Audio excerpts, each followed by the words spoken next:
Hello, everyone. Welcome back to Daily English Fix, the podcast where we help you improve your English listening and speaking skills while talking about the things that really matter in life. I'm your co host, Sophia. And hello from me, I am David. We are thrilled to have you joining us today. If you are new here, our goal at Daily English Fix is very simple. We speak at a slightly slower, relaxed pace using natural, everyday vocabulary. This gives you the perfect opportunity to practice your listening comprehension. That's right. And not just listening, but speaking too. We highly encourage you to use the shadowing technique while you listen to us. Ah, yes, the shadowing technique. For those who might not be familiar with it, shadowing simply means listening to a native speaker and repeating what they say, almost at the exact same time. It's like acting as an echo. You copy the pronunciation, the intonation, and even the emotion in our voices. It's honestly the best way to train your mouth muscles to speak English naturally. So while you're washing the dishes, walking the dog, or commuting to work, try to repeat after me, or after David if you prefer a lovely British accent. Thank you, Sophia. Now, before we dive into today's fascinating topic, if you enjoy our slow and natural English conversations, please take a quick second to hit that like button and subscribe to the channel. It truly helps us create more free content for you. Yes, please do. All right, David, let's get into it. Today's topic is something that affects every single person on this planet. It can bring us joy, but it can also bring us a lot of stress. Today, we are talking about personal financial management, or simply put, how we handle our money. It is a heavy topic, isn't it? Money is something we touch every day, yet it remains a taboo subject for many. People feel embarrassed to talk about their struggles with money. Today, we hope to change that. We want to explore the basics, the emotions, and the philosophy behind personal finance. So let's start with the absolute basics. When we talk about personal financial management, the very first word that comes to mind is budget. And honestly, David, I used to hate that word. To me, a budget felt like a cage. It felt like a set of rules telling me, no, Sophia, you cannot have that coffee. You are certainly not alone in feeling that way. A lot of people view a budget as a restriction, but over the years, I've come to see it quite differently. A budget is not a cage. A budget is simply a map. It is you telling your money where to go instead of wondering where it went. Ooh, I love that. Telling your money where to go. It shifts the power back to you. When I got my first real job in my 20s, I didn't have a map. I got my salary and I just spent it. By the end of the month, I was always struggling to make ends meet. I was barely covering my rent and groceries. It was exhausting. Exactly. When we don't track our income, the money coming in, and our expenses, the money going out, we easily lose control. The foundation of financial management is simply awareness. You must know exactly how much you earn and exactly how much you spend. Yes, and tracking your expenses can be eye-opening. I remember sitting down and writing out every single thing I bought for a month. I realized I was spending so much money on eating out at restaurants. It wasn't that I couldn't ever eat out, but seeing the total number made me realize I needed to tighten my belt. I had to reduce my spending to reach my other goals. It is about distinguishing between needs and wants. We need food, shelter, clothing, and healthcare. We want the newest smartphone, a holiday in the sun, or a designer jacket. Financial maturity begins when we learn to prioritize our needs and delay our wants. Delaying wants is the hardest part. We live in a world of instant gratification. You see something online, you click a button, and it arrives at your door the next day. It makes it so easy to overspend. It does, but developing the discipline to wait, to pause before making a purchase is an incredibly valuable skill. It is the first step towards financial peace. Okay, so step one is awareness, making a budget and tracking expenses. Step two, I think, is preparing for the unexpected. Let's talk about saving money, specifically the emergency fund. Ah, the emergency fund. This is absolutely crucial. Life is wonderfully unpredictable, but unfortunately, it is also expensively unpredictable.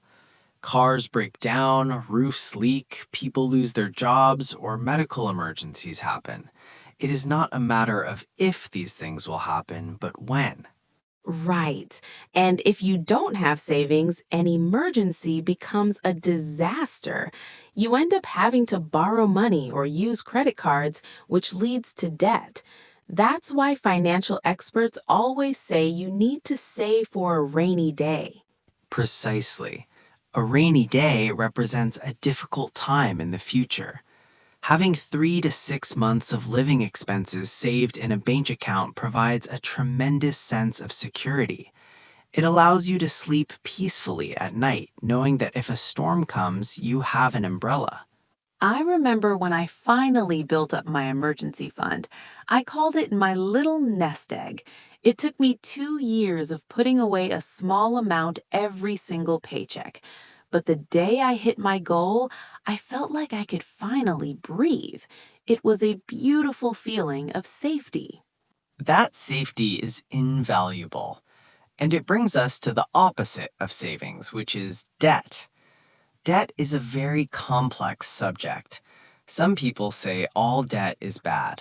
Others argue that some debt, like a mortgage to buy a house, is good.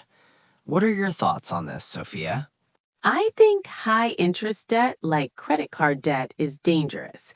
Credit cards are incredibly convenient, but if you don't pay the balance in full every month, the interest rates will destroy your finances.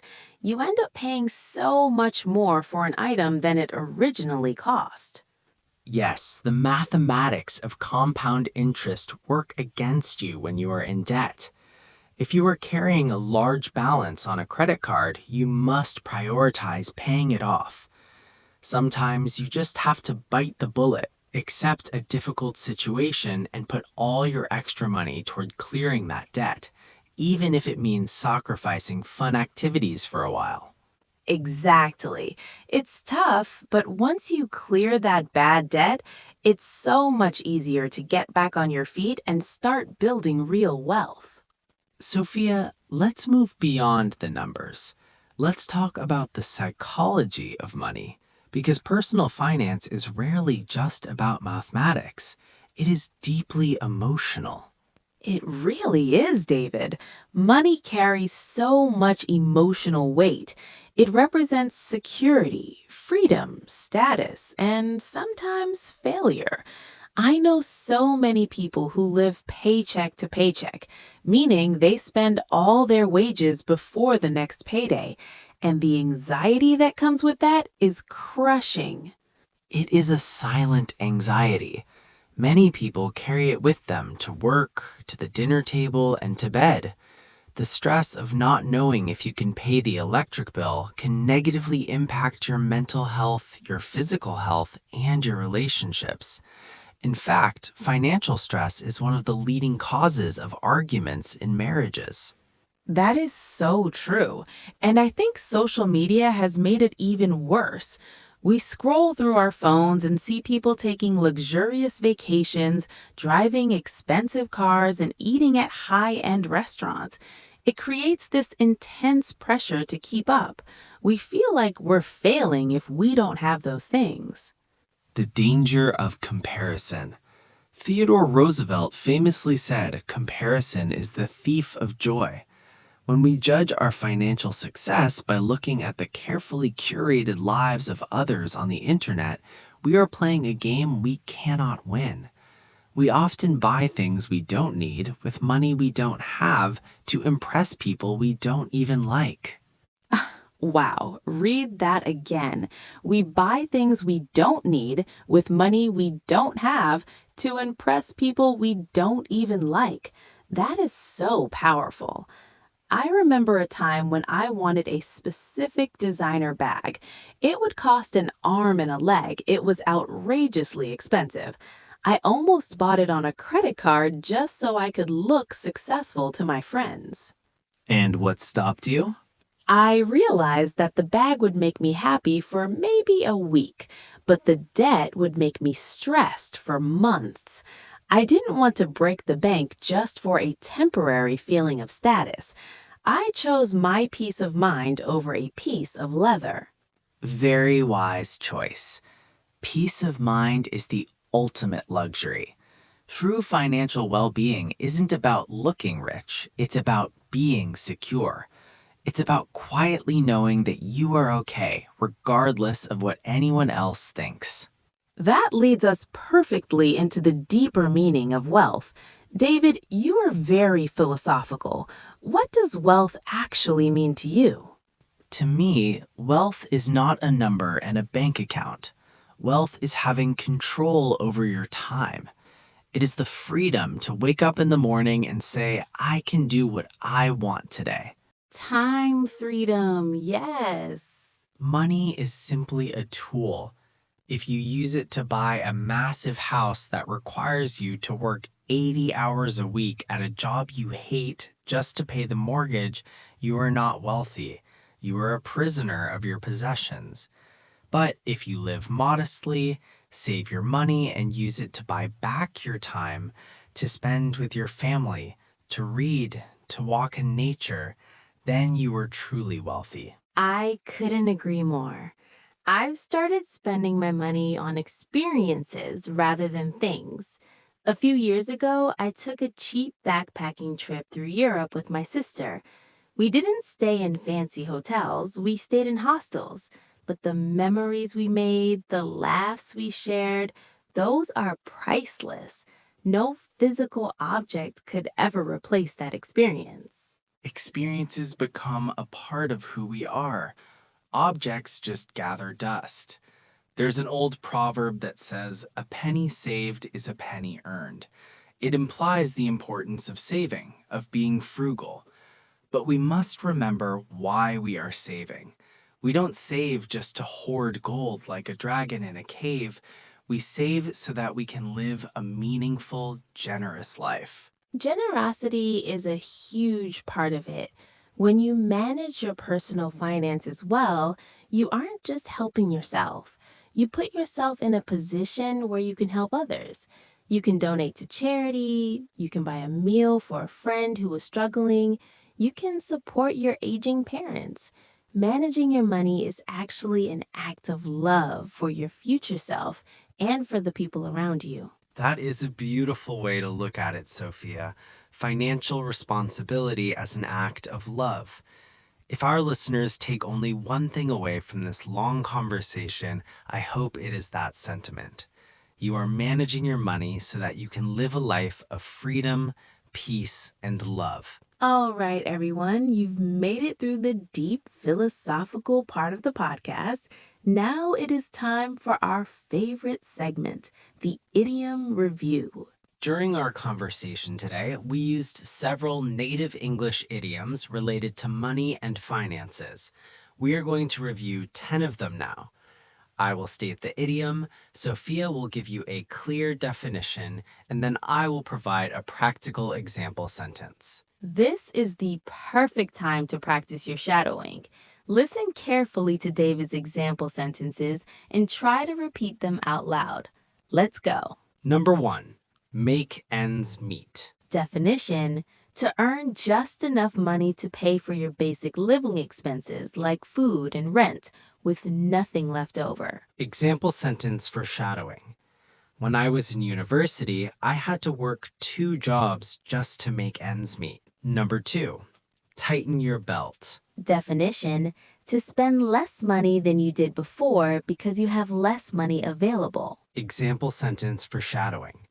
Since food prices have gone up, we really need to tighten our belts this month. Number 3, save for a rainy day. Definition: to save money for a time in the future when you might need it unexpectedly, like during an emergency. Example sentence foreshadowing. Instead of buying a new watch, I decided to put the money in the bank and save for a rainy day. Number 4, nest egg. Definition: a sum of money that has been saved or kept for a special purpose, such as retirement or buying a house. Example sentence foreshadowing. My grandparents built a comfortable nest egg over their 40 years of working. Number 5, bite the bullet. Definition: to force yourself to do something difficult or unpleasant that you have been avoiding. Example sentence foreshadowing. I hate paying my credit card bill, but I just have to bite the bullet and pay it off. Number 6, get back on your feet. Definition: to recover from a difficult situation, especially a financial or medical one, and become independent again. Example sentence foreshadowing. After losing his job, it took him a few months to get back on his feet. Number 7, live paycheck to paycheck. Definition: to spend all of your salary on living expenses before you receive your next salary, leaving no money for savings. Example sentence foreshadowing. It is very stressful to live paycheck to paycheck, worrying about every single bill. Number 8, cost an arm and a leg. Definition: to be extremely expensive. Example sentence foreshadowing. I would love to buy a house in London, but property there costs an arm and a leg. Number 9, break the bank. Definition: to cost too much money or to use up all of one's money. Often used in the negative, it won't break the bank. Example sentence. We can't afford a luxury vacation. We need to find a trip that won't break the bank. Number 10, a penny saved is a penny earned. Definition: a proverb meaning that it is just as useful to save money that you already have as it is to earn more money. Example sentence foreshadowing. Don't throw away those leftovers. Remember, a penny saved is a penny earned. Awesome job, everyone. I hope you were speaking out loud and shadowing David's perfect British pronunciation. And I hope you found our discussion on personal financial management both educational and inspiring. Money does not have to be a scary topic. With a little awareness, a clear budget, and a focus on what truly brings you joy, you can take control of your financial future. Absolutely. Remember, learning a language is a marathon, not a sprint, just like building wealth.